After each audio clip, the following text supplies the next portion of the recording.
Buenas tardes y bienvenidos a la quinta sesión del Seminario de Becarios del Instituto de Matemáticas de la UNAM para el semestre 2021. El día de hoy, Claudia Juárez nos va a hablar sobre transformaciones de Darboux para caminatas aleatorias en los naturales y los enteros. Ella estudió aquí en la Facultad de Ciencias Actuaría y actualmente acaba de terminar su maestría en Ciencias Matemáticas aquí en el Instituto y nos viene a mostrar los resultados de su tesis de maestría que dirigió Manuel Domínguez de la Iglesia. Gracias por la invitación y gracias por venir. Y pues sí, yo les voy a hablar sobre transformaciones de Darboux para caminatas aleatorias en los enteros no negativos y en los enteros, ¿vale? Entonces, aquí, listo. Bueno, primero, este es un resumen de lo que vamos a ver más o menos en esta plática. Parece largo, pero no es tan largo. Primero, lo primero que voy a hacer es dar un resumen cortito de lo que es caminatas aleatorias, por los que no lo han visto antes. Después vamos a ver los resultados para los enteros no negativos, después para los enteros y luego algunos ejemplos donde se usan los resultados vistos antes. Entonces esta parte, la de los enteros no negativos, ya se conocía y la que yo trabajé para la tesis es la de los enteros. ¿De acuerdo? Vale. Entonces, para hablar de caminatas aleatorias, voy a hacerlo con un ejemplo que es de los más conocidos y con lo que uno siempre empieza cuando empieza a aprender sobre caminatas aleatorias. Y se llama la caminata del borracho, ¿de acuerdo? Entonces, a ver, imaginemos que tenemos un borracho que está aquí, y que está en una cantina o un bar, que se encuentra en el estado cero, ¿de acuerdo? Los círculos que están aquí abajo representan los estados, el cero pues va a ser la cantina donde está el borracho, luego el N, que está aquí, va a ser la casa del borracho, y el -M es un puente que está roto, ¿de acuerdo? Entonces, sí, ok. Entonces, el borracho está en el cero. Y como está borracho, se mueve aleatoriamente, pues no se ve muy bien hacia dónde va, ¿de acuerdo? Ok. Con cierta probabilidad que ese R0 se queda en el mismo lugar, con probabilidad P0 se mueve al lugar que esté en el número 1, y con probabilidad Q0 al que esté en el lugar -1, ¿de acuerdo? Entonces se va moviendo aleatoriamente a través de los estados, ¿no? De manera que puede llegar o no a su casa, o puede llegar o no al puente roto, ¿no? Entonces, si uno piensa, por ejemplo, ok, estas son probabilidades, ¿cierto? Entonces, y además es todo lo que puede pasar, ¿no? Del 0 no puede saltar al 2, o sea, tiene que saltar solamente a los estados que están a los lados, ¿de acuerdo? Como eso es todo lo que puede pasar, la suma de las probabilidades de estar ahí o de moverse a los lados tiene que ser 1, ¿sí? Ok, entonces tenemos esa propiedad, ¿no? La suma de Q más P más R es 1 en cada uno de los estados. Excepto, por ejemplo, si uno piensa que llegando a su casa ya se va a dormir y se va a quedar ahí en su casa, pues la probabilidad, por ejemplo, de regresar ya sería 0, ¿cierto? O si llega al puente que está roto y como está borracho pues se cae, ya tampoco puede salir de ahí, ¿de acuerdo? Entonces la probabilidad de salir del estado -M, esta PM, también sería 0, ¿de acuerdo? Vale. Estados como esos en los que uno llega y ya no puede salir de ahí se llaman estados absorbentes. Bueno, eso no importa tanto, pero son cosas sobre caminatas aleatorias. Entonces, este tipo de procesos en particular, lo pensamos, en tiempo discreto, porque lo observamos a cada momento, o sea, como que a cada paso, y el espacio de estados, que es los lugares en los que puede estar el borracho en cada momento, se llama el espacio de estados, ¿de acuerdo? Ok, vale. Entonces, en este tipo de procesos, pues uno se puede preguntar muchas cosas, ¿vale? Dos ejemplos de cosas que uno se puede preguntar es, por ejemplo, ¿cuál es la probabilidad de que el borracho llegue a su casa, sano y salvo y se quede dormido, antes de que llegue al puente y se caiga? ¿Vale? Y si eso pasa, pues, ¿cuántos movimientos va a tener que hacer el borracho para llegar a su casa, sano y salvo? ¿Ok? Vale. Entonces, cuando uno tiene este tipo de, representamos caminatas aleatorias con este tipo de esquemitas, los podemos poner en una matriz como esta. Esta matriz se llama matriz de transición de probabilidades. Entonces, cada renglón y cada columna representa un estado. Y aquí se ponen las probabilidades de pasar de un estado al otro. De manera que, por ejemplo, aquí es la probabilidad de ir del estado -M al -M, ¿no? SRM. Y así uno va avanzando y, por ejemplo, este renglón de aquí pues representa el estado 0, ¿no? Entonces, la probabilidad de pasar del estado 0 al estado 0 es R0, ¿vale? Del estado 0 al estado 1 es P0, ¿no? Y como solamente puedes o quedarte en el mismo lugar o moverte a los lados, pues fuera de las 3 diagonales principales está lleno de ceros, ¿de acuerdo?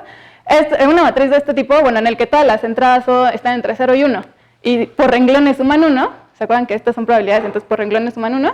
Es una matriz estocástica, ¿de acuerdo? Ok, entonces, otro tipo de caminata aleatoria que podemos tener es esta. De nuevo pensamos en tiempo discreto. La diferencia con la anterior es esto, ¿no? El espacio de estados. Ahora no tenemos un lugar al que el borracho llegue de ningún lado, de ninguno de los dos lados, ¿cierto?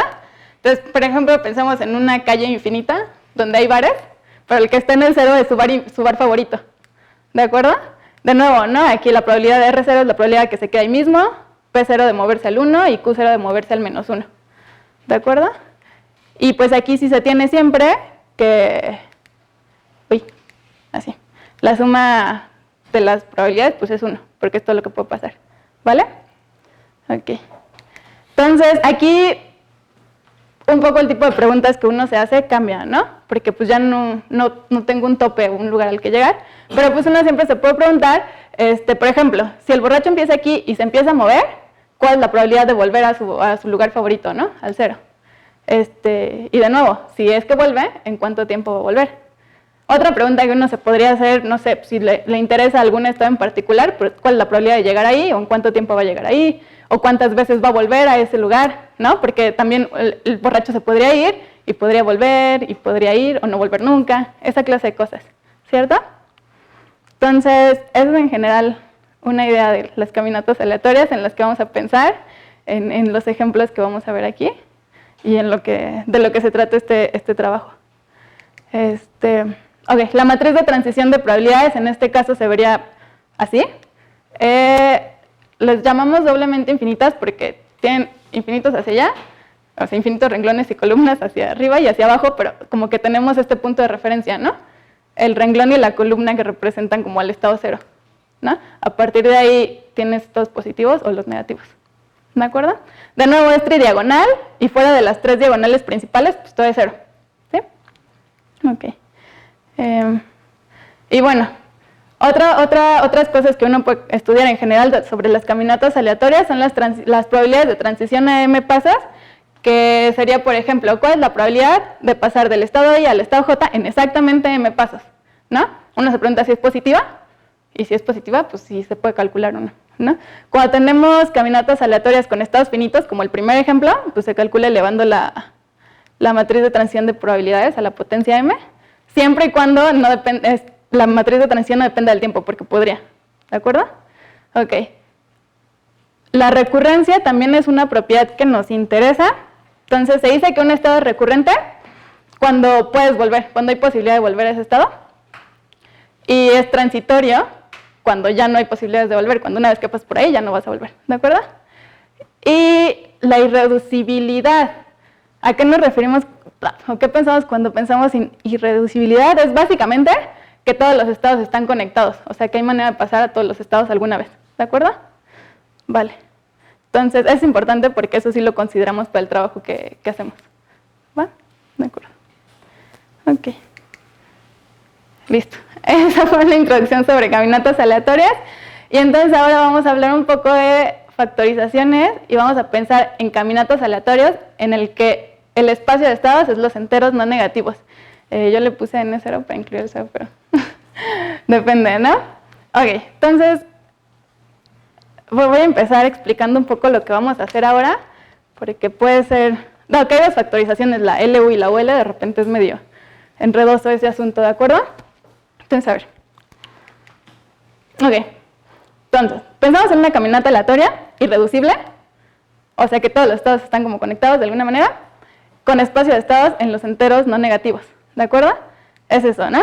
Tenemos la matriz de transición de probabilidades.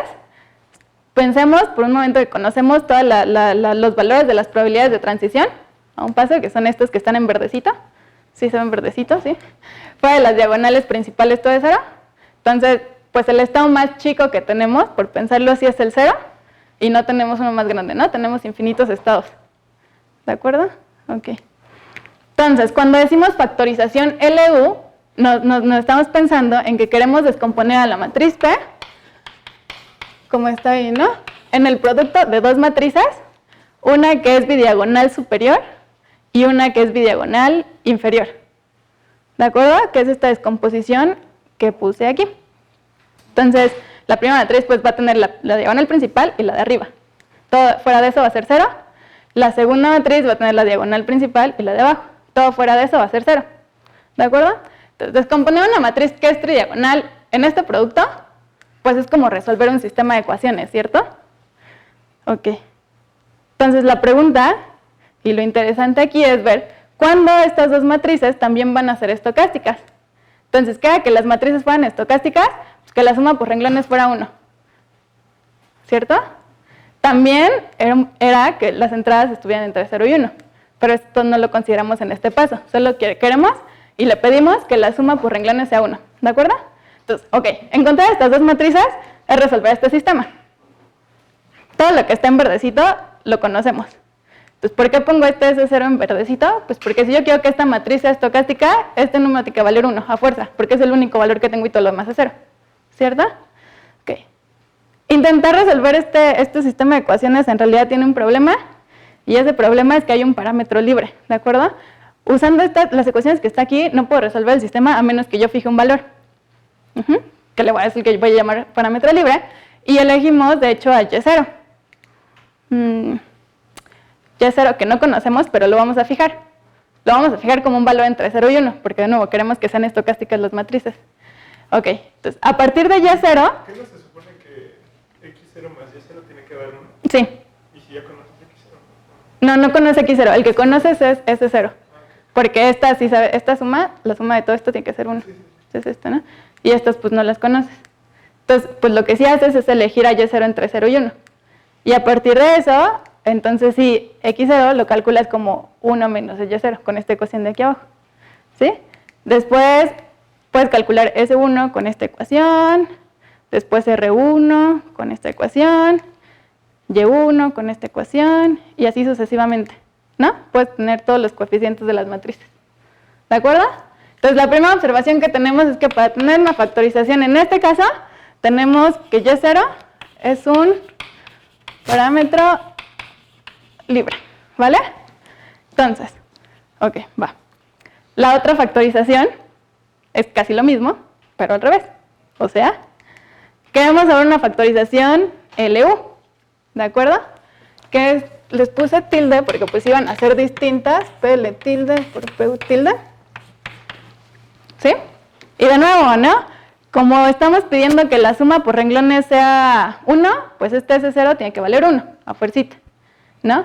La diferencia con el otro caso, aunque parecía que es como muy similar, es que con este sistema de ecuaciones sí se pueden conocer los coeficientes de estas dos matrices. No necesito un parámetro, no necesito fijar nada. Porque vean, por ejemplo, a partir de ese 0, puedo obtener X0 usando esto. Porque los verdecitos los conozco, ¿no? Es lo que estoy suponiendo. Entonces puedo conocer X0, luego R0, R1, S1, X1 y así sucesivamente, ¿no? Entonces esta no tiene parámetro libre. ¿Qué quiere decir? Pues que la factorización que yo encuentre va a ser única, ¿no? O sea, aquí tengo un montón de factorizaciones dependiendo de dónde elija yo Y0, de qué valor sea, y aquí solamente va a ser una, ¿no? Ok. Entonces, tenemos un problema. ¿Cuál es el problema? Este sistema de ecuaciones me da dos matrices que son como yo las quiero, ¿no? Diagonal superior y diagonal inferior, que por renglones suman 1, pero nunca pedí que las entradas estuvieran entre 0 y 1 o que fueran positivas. De manera que sí puedo obtener factorizaciones que resulten en dos matrices que no son estocásticas. Entonces, es un problema, ¿no? Porque lo que nos gustaría... Pero ok, ¿por qué nos gustaría que las dos matrices fueran estocásticas? Porque pensando en términos de probabilidad, lo que me da esta descomposición es la descomposición de un experimento en el que puedes crecer o puedes decrecer en dos sucesivos. Uno en el que, en este caso, solo decreces y luego uno en el que solo creces, ¿no? Entonces sí nos interesa que pues, la descomposición sea estocástica. Vale. Lo que sí se tiene, pues es este teorema, que dice, si una de las dos matrices de la descomposición, la que sea es estocástica, la otra también va a ser estocástica, ¿vale? Pero eso no nos gusta tanto, porque nos gustaría, desde el principio, desde que empezamos a calcular los coeficientes, ya saber cómo obtener dos matrices estocásticas, no hacer todo el proceso y al final ver si eso no es estocástica, ¿no? Entonces justo eso, es lo que buscamos, es un criterio para que desde el principio las dos matrices resulten estocásticas. Entonces, a ver, si en la primera descomposición la UL... O sea, esta descomposición y todo vale para matrices finitas. O sea, como el mismo problema, pero cuando tienes como un espacio de estados. Cuando es finito, pues ahí también es única, ¿no? Porque tienes, o sea, tendrías, por ejemplo... Ay, ¿cuál es? Tendrías un último coeficiente aquí, ¿no? Entonces, si no lo puedes hacer de aquí para acá, lo podrías hacer de aquí para acá. O sea, lo que estoy preguntando es si todo lo que vas a decir para acá es para infinito, ajá. funciona igual para el caso finito. No. Con sus respectivas modificaciones, pero vas a hacer una factorización. Pues es que en el caso finito no necesitas esto, el parámetro libre. Por eso, pero vas a fijarte en una descomposición de tipo E como una... Pues sí, la podrías pensar en el caso finito, supongo. ¿Vale? Va. Ok. Entonces, si en el caso UL yo puedo elegir cualquier parámetro, ya 0 entre 0 y 1, pues el criterio que voy a buscar va a ser sobre eso, ¿no? Porque es lo único que puedo elegir al hacer la descomposición. Ok. Para hacer eso, que es una cosa muy común cuando uno trabaja con polinomios ortogonales, es trabajar con fracciones continuas. Entonces, esa es notación, esa fracción de ahí, en realidad representa esta fracción. Es 1 menos A0 sobre 1 menos E1 sobre 1 menos A1 sobre... y así. ¿Sí? Entonces tengo infinitos coeficientes, entonces pues ya, ¿no? Esa es la notación que se usa en fracciones continuas para representar esta fracción. ¿De acuerdo? Ok. Entonces, cuando uno tiene una fracción continua, puedes definir a los convergentes, que son la fracción como truncada. ¿Sí? O sea, aquí pues lo truncas hasta C y lo truncas hasta A. Esto en realidad es un poco para la demostración, pero los convergentes nada más son la fracción truncada. ¿Sí? Pues en cosas de fracciones continuas se sabe que los convergentes se pueden expresar como este cociente de aquí. ¿Por qué es importante esta parte de aquí? Pues porque se sabe también que si AN es siempre menor que BN, entonces la fracción continua, esta fracción converge. ¿Sí? Porque podría no hacerlo. Okay. ¿Y por qué nos interesa esa fracción en particular? Pues porque se tiene este resultado. Si yo tengo las matrices de este tipo, este caso es para la factorización UL. Si tengo la matriz esta estocástica y busco una factorización de tipo UL que es estocástica, va a resultar estocástica si y solamente si elijo el parámetro libre entre 0 y h. Si h converge. ¿Sí? Entonces ya tenemos un criterio para obtener una factorización estocástica en el caso UL, ¿no? ¿Quién era h? ¿Quién era h? Era la fracción, esta fracción continua que escribí hasta acá, que la puedes denotar como... Ay, la puedes denotar así. ¿Sí? Es la fracción que involucra los coeficientes que están fuera de las diagonales de la matriz. ¿Sí? Ajá. Que son el A y el C del B, es el que está en la diagonal de en medio. Bueno, ok. Vale. Entonces ya, ¿no? Encontramos el criterio. Para el otro caso, para el caso en el que la factorización es única, vale, tienes una única factorización, pero también podría resultar no estocástica, ¿cierto? Entonces, en este caso se tiene este resultado. Si va a existir esta factorización estocástica, sí y solo si A0 está entre 0 y de nuevo una fracción continua. Entonces aquí A0, si recuerdan, era el primer coeficiente de la matriz de transición. Entonces en este caso uno de entrada puede ver su matriz de transición y decir si tiene factorización estocástica o no la tiene, ¿no? Viendo si A0 está cumple esta condición de estar en esa cota. Eso en el caso de los enteros no negativos, ¿no? Que era así. Y es 0 menor o igual que h, y en este caso es 0 menor o igual que a 0 menor o igual que h gorrito. ¿De acuerdo? Ok. Ahora viene un poco la parte más pesada, diría yo. Ya tenemos una manera de descomponer a nuestra matriz en el producto de dos matrices que sean estocásticas. ¿De acuerdo? Ok. Entonces ahora vamos a hablar de transformaciones de Darboux discretas. Entonces, ¿qué es una transformación de Darboux discreta? Es simplemente tomar estas dos matrices, voltearlas y hacer el producto. ¿De acuerdo? Entonces, el producto de dos matrices estocásticas es estocástico. Entonces, lo que voy a obtener ahí va a ser, así, ¿no? Hago mi transformación, pongo P, que en este caso sería PL por PU, y obtengo una nueva matriz que es estocástica. Como es estocástica, pues representa un proceso, ¿cierto? La pregunta es, ¿cuál es la relación entre este proceso y este proceso? ¿Cierto? Ok, sí existe la relación, y la relación que nosotros pues estudiamos en este caso es a través de la medida espectral. Y para pensar en la medida espectral tenemos que pensar en polinomios ortogonales, y es lo que voy a intentar explicar ahora. Entonces, primero pues tenemos que encontrar la medida espectral de la familia de polinomios ortogonales asociados a P, y después la de la transformación, ¿cierto? Y ver cuál es la relación entre esos dos. ¿Ok? Aquí. Entonces, P es una matriz triagonal semi-infinita. Define esta familia de polinomios cuando uno resuelve esta ecuación de autovalores, ¿sí? XQ igual a PQ, donde P es la matriz tridiagonal semi-infinita y Q es un vector de polinomios, Q0, Q1, en X, ¿no? Polinomios en X. Y además cumplen que respetan los órdenes, o sea, Q0 es de orden 0, no, al revés, Q1 es de orden 1, sí, lo dije bien, Q0 es de orden 0, Q1 es de orden 1, Q2 es de orden 2, y así sucesivamente, ¿vale? Ok. Oye, pero yo lo entiendo, o sea, los polinomios estos Q, ahí dice que se consideran polinomios generados a partir de la ecuación de autovalores.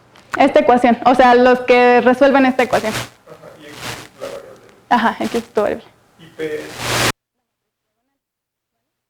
Cuando tú resuelves esta ecuación de autovalores y obtienes este sistemita de aquí, esta de aquí es una relación de recurrencia a tres términos, ¿sí? Entonces, esta familia Q en realidad es una familia de polinomios ortogonales. Familia infinita de polinomios ortogonales, porque pues, P es infinita, ¿no? Entonces este vector también. ¿Sí? Ok. Bueno, aquí además P no es simétrico, pero es simetrizable. Lo puedes pensar como simétrico en algún espacio, ¿no?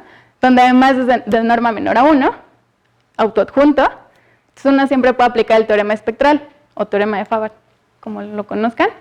¿Y qué obtenemos aplicando el teorema? Pues que existe una medida, que aquí puse como omega, que es única, que tiene soporte entre 0 y 1, y lo más importante en este caso, esto, ¿no? Que hace ortogonales a esos polinomios, con este producto, ¿no? Y pues esta es la norma de los polinomios. Entonces, ¿qué es bien interesante aquí? Pues que estos coeficientes pi, son los coeficientes del vector que satisface esta ecuación de aquí, que como que en operadores es la ecuación de simetría, pero pensando en proba, esta es la ecuación que uno resuelve cuando quiere encontrar la medida invariante. Entonces está padre porque sí coincide esto coincide con los conceptos pensándolos como en caminos aleatorios así en prueba. Ok. Entonces, esta medida, la que se obtiene a partir de este teorema que hace ortogonal a esta asociación de polinomios ortogonales, es la que se conoce como medida espectral asociada a esta matriz P. ¿De acuerdo? Queremos encontrar la misma, pero para P tilde, ¿no? La transformación de Darboux. Bueno, aquí puse explícitamente quiénes son estos coeficientes pi, pero no es tan importante en este momento, ¿no? Ok, ahora pasamos a P tilde, que es la transformación de Darboux, que acuérdense que es solamente intercambiar el orden de los factores. ¿De acuerdo? Ok.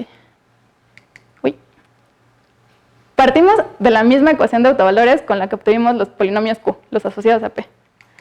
Multiplicamos PL por la derecha. Ok, descomponemos a P, como sabemos que es PU por PL. Nos fijamos que este es P tilde y listo, ¿no? Obtenemos X por una cosa igual a P tilde por la misma cosa. ¿Qué es esta? Pues la misma ecuación que esta, pero para P tilde, ¿no? Pues nada más le ponemos nombre. Llamo Q tilde a esos polinomios y listo, ¿no? Tengo la familia de polinomios asociada a P tilde, que es la transformación. Ok. Desarrollando este cambiecito que hice aquí, obtengo que puedo expresar los polinomios Q tilde, que son los asociados a la transformación, en términos de los polinomios asociados a la matriz original, y viceversa. ¿Qué nos dice eso? Pues si esta familia Q era ortogonal con respecto a una medida omega, que ya tenía, pues la medida que haga ortogonales a esto debería estar muy relacionada, ¿no? Pues resulta que sí. Resulta que de hecho esta medida que está aquí es la que hace ortogonales a los Q tilde, es una transformación de Jerónimos, esto nada más es un nombre, así se conoce, cuando uno toma la medida y la divide por X, transformación de Jerónimos de la medida original, ¿no? Entonces, está padre, ¿no? Y esto de aquí es la relación de ortogonalidad, y pues se obtiene justo que la norma, estos pi n tilde, sí son los pi que satisfacen la ecuación de simetría para p tilde, o la ecuación para obtener la medida invariante para p tilde, ¿no? Como quieran pensar. Entonces hasta ahora todo va bien, todo sale bien, ok. Omega tilde es una transformación de Jerónimos, a ver, lo voy a poner acá. Transformación de... ¿Y la familia de polinomios ortogonales que cumple eso es única? Tiene condiciones iniciales, ¿cierto? Entonces la condición inicial, que creo que no lo dije, en este caso es que el menos 1 sea 0 y el primero sea 1, ¿no?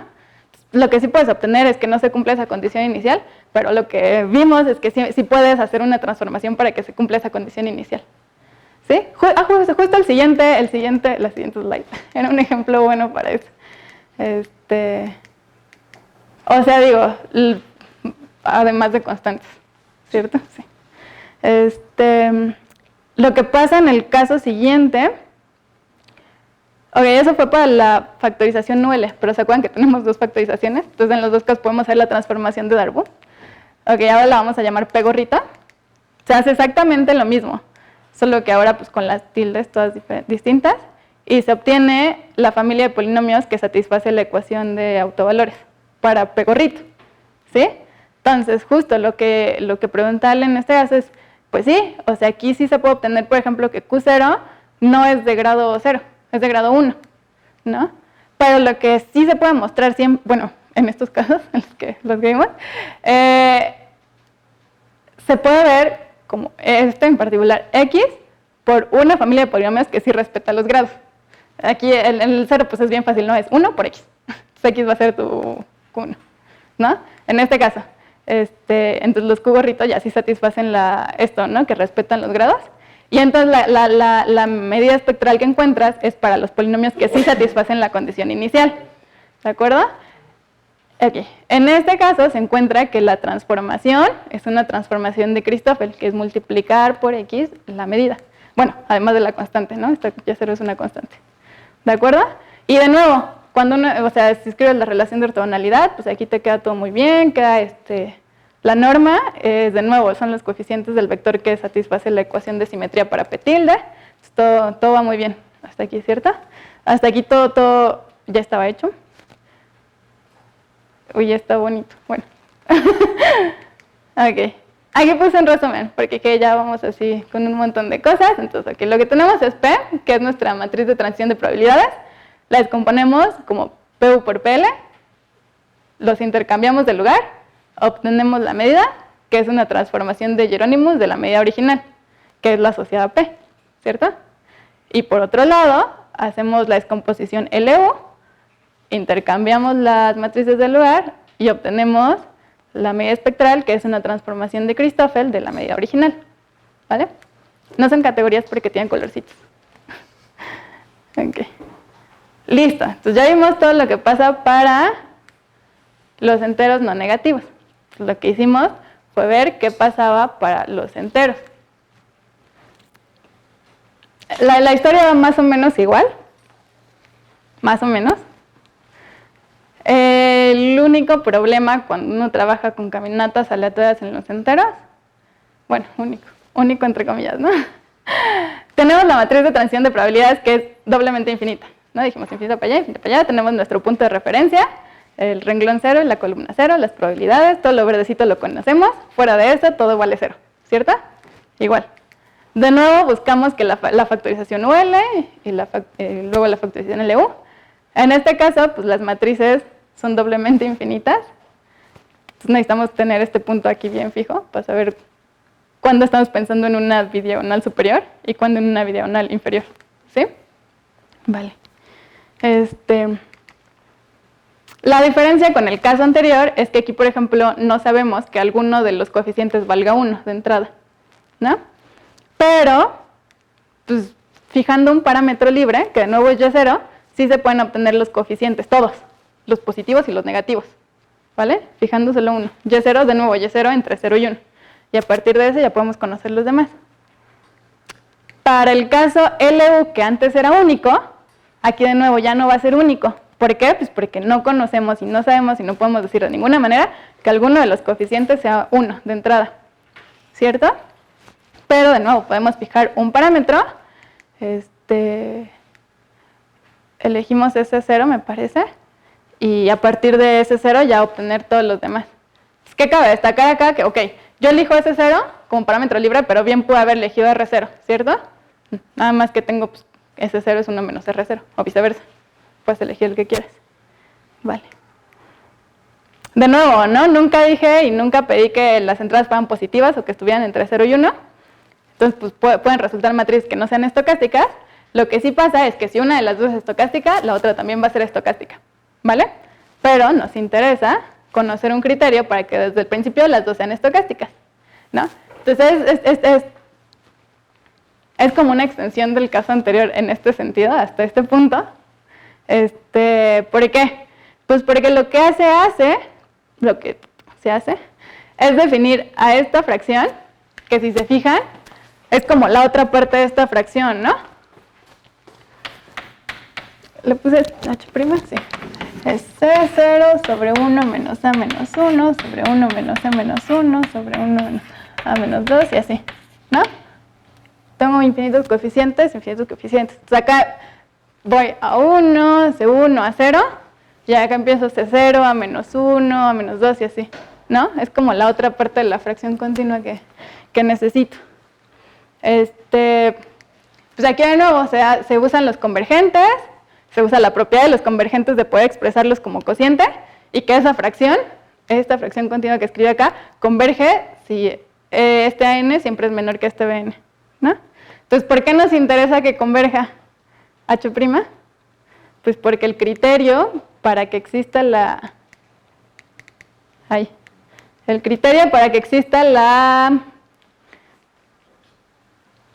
factorización estocástica es justo, pues si antes tenía Y0 acotado por arriba por H, ahora voy a tener a Y0 acotado por abajo por H'. Entonces es como una extensión, ¿no? Hasta ahorita vamos bien. Todo va bien. Antes tenía estados positivos infinitos acotado por arriba, pues ahora tengo por abajo y acoto por abajo, ¿no? Ok. Entonces, a ver. Esto es un poco lo que les explicaba hace rato. Puse un dibujito porque ya iban muchos números. Es descomponer este proceso que tiene un esquema como este, ¿no? En el que uno puede crecer o decrecer a cada paso en dos experimentos como sucesivos, ¿no? Primero hago uno en el que solo pueda crecer y después uno en el que solo pueda decrecer, ¿vale? Pero bueno, para la factorización LU y su transformación, y su factorización, perdón, como ahora la factorización no va a ser única, también depende de un parámetro libre, pues también puedo encontrar factorizaciones que no sean estocásticas, ¿vale? Entonces, de nuevo, necesito una condición para que sí tenga una factorización estocástica desde el inicio, y les había dicho que elegimos S0 como parámetro libre, obtengo esta cota, pero si tomas el complemento de eso, en realidad es la misma cota, ¿no? Entonces, pues eso, pensar R0 en esta cota y pensar que el Y... Uy, era al revés.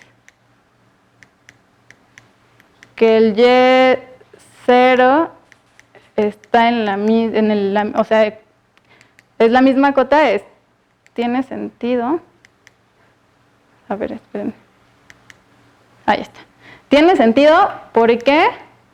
Pues porque, ¿alguien recuerda en qué lugar estaba situado Y0? ¿No? En el centro de la primera de las dos matrices que eran doblemente infinitas, ¿no? Aquí, ¿vale? Y si pensamos en el R0 ahora, en realidad está en el mismo lugar, ¿no? Nada más que estoy pensando mi punto de referencia, pues un poquito movido.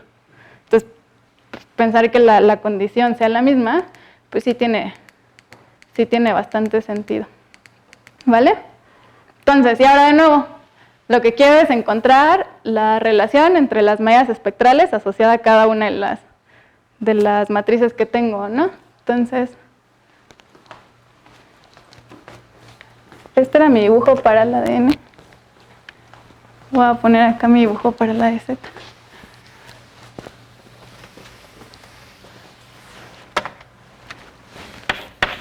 Tengo P, ¿no?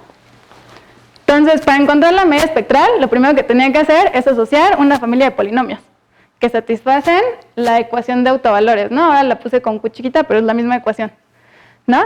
La diferencia con el caso anterior es que ahora, en vez de tener una familia de polinomios que satisfacen esa ecuación, se tienen dos, que son linealmente independientes. Son estas familias que pongo acá, Q1, Q super 1 y Q super 2, ¿de acuerdo? Entonces, tienen la misma relación de recurrencia de tres términos, lo único distinto son las condiciones iniciales, ¿de acuerdo? Como tengo dos familias de polinomios que son ortogonales, el paso siguiente era aplicar el teorema espectral, ¿cierto?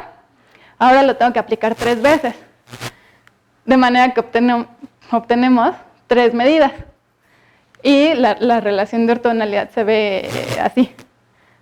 Exacto, ¿no? Entonces uno dice, uy, una suma, unos alfa y unos beta que pueden ser 1 y 2. Bueno, lo que se puede hacer, y queda muy bonito todo, es hacer esto. Uno como las dos familias, fíjense, en esta matriz Q gordita que está aquí, están representadas las dos familias de polinomios, los Q1 y los Q2, y además los positivos y los negativos. Acá tengo arriba los positivos y abajo los negativos, ¿cierto? En esta matriz, que ahora en vez de hablar de medida espectral, vamos a pensar en matriz espectral, que es esta matriz de aquí, la matriz en la que se acomodan las 3 medidas que se encuentran. Esta y esta son iguales. Serían 4, pero las de la diagonal son iguales, son 3. Y si las acomodas así como matriz, pues la integral te queda así, ¿no?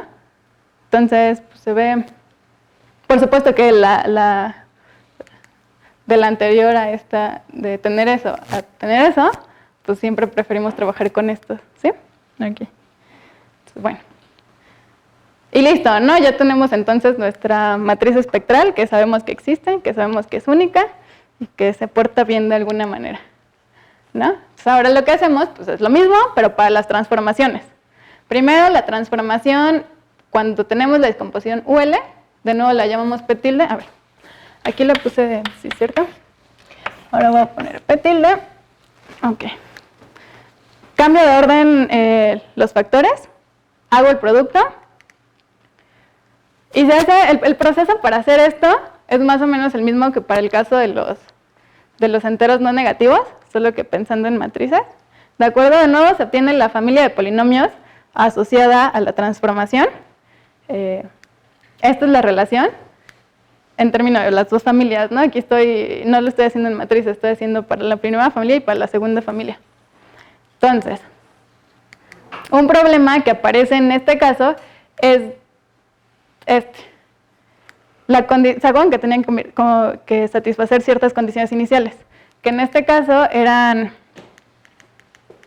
fíjense, la condición inicial tendría que ser el valor de este Q0, ¿no? Cuando n vale 0, tengo los Q0 aquí arriba y los Q menos 1 aquí abajo,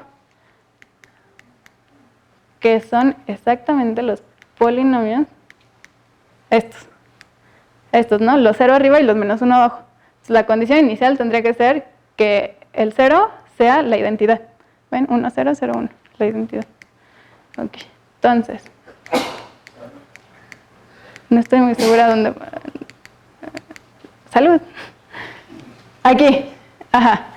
Esto no es la identidad, ¿no? Entonces tenemos un problema. Pero lo que decía yo hace rato es que, bueno, no satisface las condiciones iniciales, pero sí se puede hacer, y somos muy felices de que sí se puede hacer esto. Si yo multiplico a S por la inversa en el 0, pues obtengo que es esto en el 0, esta Q tilde en 0 va a ser ese 0 por ese 0 inversa, que va a ser la identidad. Entonces ya voy a cumplir las condiciones iniciales, ¿no? Entonces ahora sí, ya puedo trabajar con esa familia de polinomios, puedo encontrar la medida, la medida espectral asociada a la transformación, y resulta ser este monstruo de aquí que acabo de cambiar. Este monstruo de aquí. Es esto, pero en realidad la que nos interesa es esta, ¿no?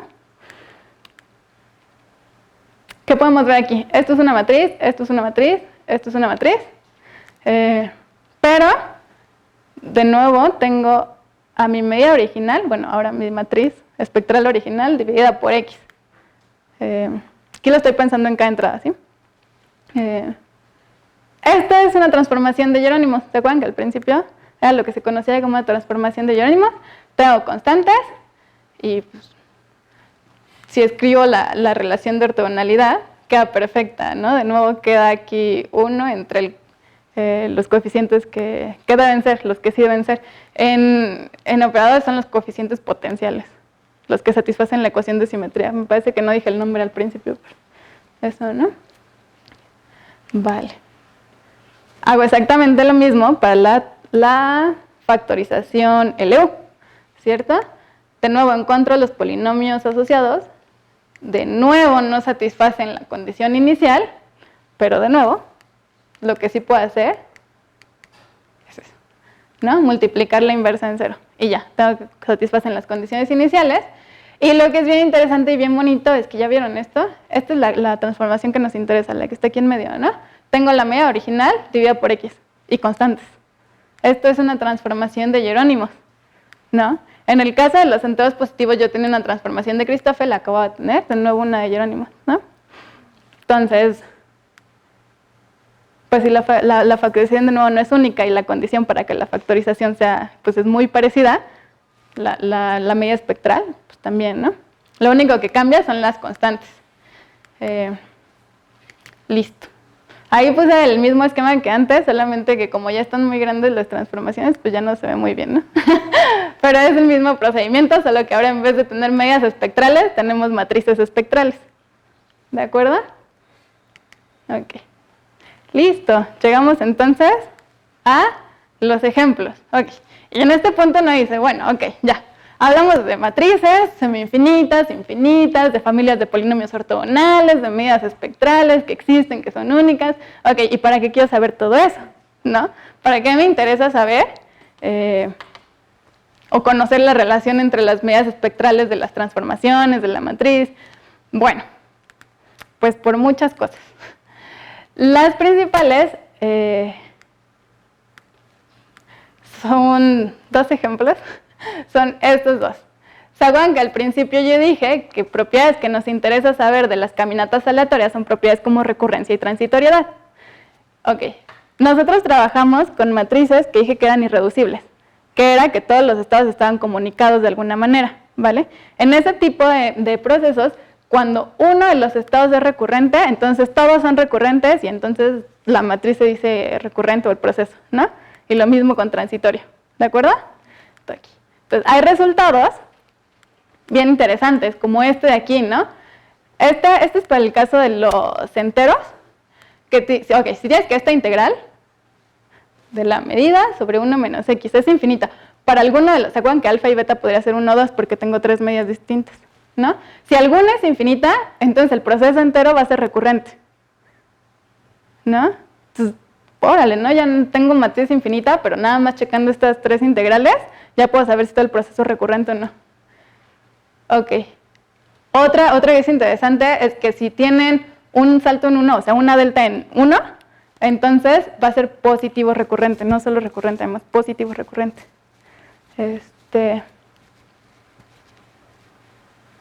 Recurrente era que podía regresar, positivo recurrente es que la esperanza del tiempo en el que vas a regresar es finito.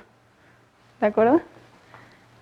Y otra cosa bien importante es la transición a m pasos. Cuando tienes el espacio de estados finito, elevas la matriz a la potencia m para saber las probabilidades m pasos. Ok. Si la matriz es infinita, pues no puedes hacer eso, ¿cierto? Entonces, existen las fórmulas de Carlin McGregor, que esto es para el caso de cuando solo tienes una familia de polinomios ortogonales, o sea, el caso de los enteros no negativos. Fíjense, esta P que está aquí representa la probabilidad de ir del estado I al estado J en m pasos. Okay. Entonces tienes el coeficiente potencial J-ésimo, integras x a la m, los polinomios ortogonales con respecto de la medida espectral, y ya obtienes esa probabilidad, ¿no? Entonces, en el caso de los enteros, tienes exactamente lo mismo, ¿no? La probabilidad de ir del estado I al estado J en m pasos es el coeficiente potencial. Integras de menos 1 a 1, x a la m. Aquí tienes que es QI1, QI2, tu medida. Y aquí los tienes así, ¿no? QJ1, QJ2. Y con esto igual puedes obtener la probabilidad de transición, ¿cierto? Entonces está padre, ¿no? Para calcular probabilidades de transición, pues ¿qué necesitas? Los polinomios y la medida. Y ya puedes calcular cualquier probabilidad de transición entre cualquiera de los estados para cualquier m entero. Está padre, ¿no? Bueno. Ok, entonces vamos a ver dos ejemplos, que en realidad son dos ejemplos más o menos conocidos, creo. Y sencillos, lo más importante que sencillos. Bueno, sencillos. El primer ejemplo es donde todo es constante. ¿A qué me refiero con que todo es constante? Pues la probabilidad de quedarse en el mismo estado siempre es B para cualquier estado. La probabilidad de ir a un estado mayor es A y la probabilidad de ir a un estado menor es C, siempre, ¿no? Entonces ese es el esquema que está aquí. Y en este ejemplo, por ejemplo, con ayuda de los resultados que tenemos, pues salen cosas padres, ¿no? Por ejemplo, si uno elige el parámetro Y0 para la factorización UL, el parámetro Y0 en alguno de los extremos, entonces la transformación es invariante. O sea, obtienes la factorización, volteas las matrices y obtienes exactamente la misma matriz. Lo mismo para la factorización LU, pero pues ahora es R0, ¿no? Y también puedes ver, calculando, bueno, encontrando la medida espectral, que tu proceso va a ser transitorio, excepto si A es igual a C. Lo que tiene sentido, ¿no? ¿Por qué tiene sentido pensar en eso?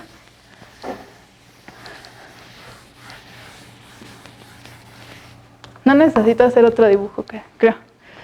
¿Qué otra cosa puede pasar? Si no pasa que A sea igual a C, pues por ejemplo, que A sea más grande que C, ¿no? Si A es más grande que C, la probabilidad de irme hacia ese lado es mayor, ¿no? O sea, en algún momento me voy a ir, ya no voy a regresar. Transitorio. Si C fuera mayor que A, entonces la probabilidad de irme hacia este lado es más grande. Entonces, de nuevo, ¿no? En algún momento va a crecer y ya, ¿no? Si A es igual a C, pues tengo la misma probabilidad de irme para allá y regresar, entonces voy a estar regresando por todo el proceso, ¿cierto? Vale. Otro ejemplo, fuerzas atractoras o repulsoras. ¿Qué pasa aquí?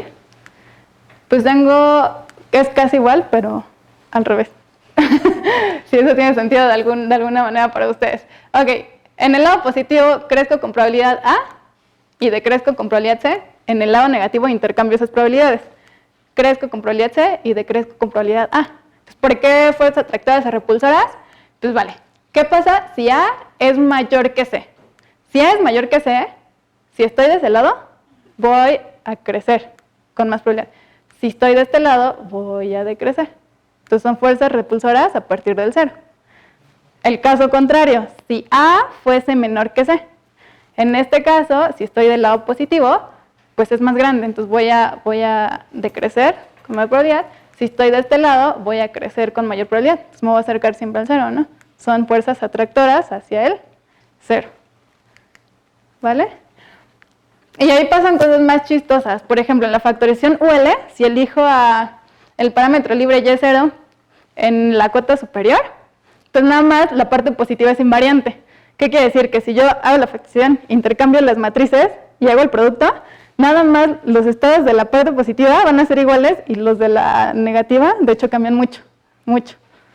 Y igual, si elijo a Y0 en la cota inferior, pues ahora es al revés, la parte negativa permanece igual, pero la parte positiva no. ¿Vale? ¿No les parece chistoso? Ok, para la factorización LU, aquí puse el ejemplo de cómo se ve la medida espectral asociada. En este caso tiene parte continua y parte discreta. Esta es la parte continua y esta es la parte discreta. Entonces, ¿por qué quise poner el ejemplo? Pues para mostrarles un poco que ¿Se acuerdan que yo les dije que a partir de esto uno puede pensar las propiedades de los procesos? Una de esas propiedades decía que si existe una delta en cero, entonces el proceso era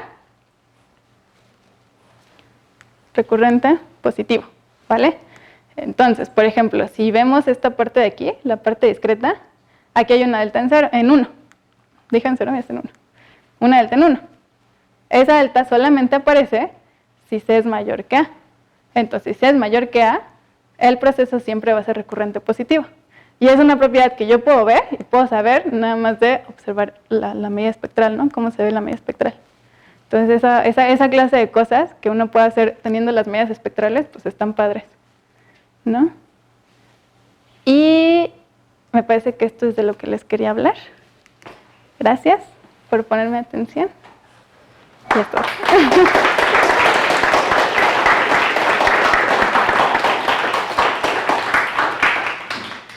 ¿Hay preguntas para la expositora?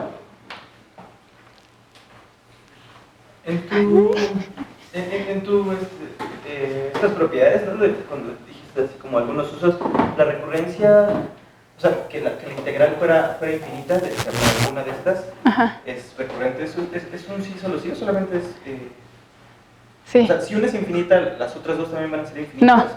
No, o sea, puede que una no sea, o que dos no sean y solo una sí sea, pero con que una de todas sea, ya tienes la propiedad. Y si todas son finitas, tampoco puedes decir nada. Sí, puedes decir que no pasa, o sea, que sería transitoria en ese caso. Sí.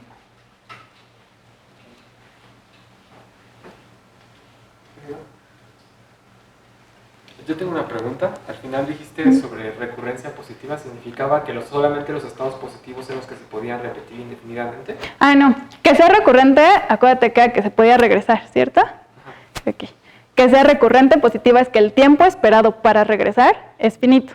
Porque como estamos hablando en cadenas infinitas, pues eso podría no pasar. Ajá. Y de casualidad eso tendría como, por ejemplo, aplicaciones en física, porque esta cuestión de fuerzas atractoras y repulsivas, en muchas ocasiones, por ejemplo, tenemos potenciales en donde una partícula se puede ir hacia algún punto o hacia algún lado con mayor probabilidad. Eso te parece mucho, pero una especie de, con un potencial discreto o algo así, y una partícula que va saltando de un lado a otro.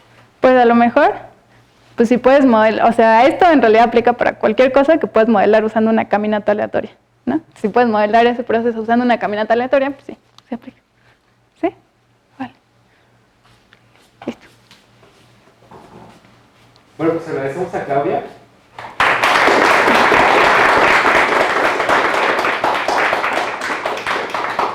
Y pues les recordamos que el seminario de becarios se realiza todos los miércoles del semestre. El próximo miércoles, el 18 de septiembre, Olivia Recetis Flores nos hablará sobre grupos keynesianos. Gracias por venir y les invitamos a continuar la discusión de café.